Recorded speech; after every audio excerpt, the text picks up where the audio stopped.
ஆண்டுகளுக்கு முன் செல்வந்தர் ஒருவர் வேலைக்கு ஆள் வேண்டி விளம்பரம் செய்திருந்தார். விளம்பரத்தை பார்த்து இளைஞர்கள் பலர் வந்தனர். 2 நாள் அவர் சொன்ன வேலையை செய்தனர். மறுநாளோ ஆட்கள் வருவதை நிறுத்தி கொண்டனர். இறுதியில் ஒரு வாலிபன் வேலைக்கு வந்தான். அவனிடம் அந்த செல்வந்தர் அங்கு கிடந்த ஜல்லிக்கற்களை எடுத்து சற்று தொலைவில் போய் கொட்ட சொன்னார். மறுநாள் அதை அள்ளி ஏற்கனவே இருந்த இடத்திற்கு வந்து போட சொன்னார். அவ்வாறு 1 வாரம் முழுவதும் நடைபெற்றது. ஞாயிறு உனக்கு விடுமுறை என்றார். 1 வாரத்திற்கான கூலியையும் கையில் கொடுத்தார். திங்கட்கிழமை அவர் சற்றும் அந்த வாலிபனை எதிர்பார்க்கவில்லை. ஆனால் அவ்வாலிபனோ திங்கட்கிழமை காலை சொன்ன நேரத்திற்கு வேலைக்கு வந்துவிட்டான்.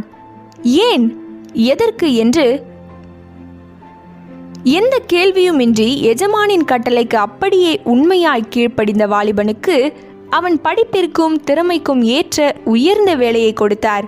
பல லட்ச ரூபாய் கணக்கு வழக்குகளை பார்க்கவும் முக்கியமான பொறுப்புகளை அவனிடம் கொடுத்து ரகசியம் காக்கவும் அவனை நியமித்தார்.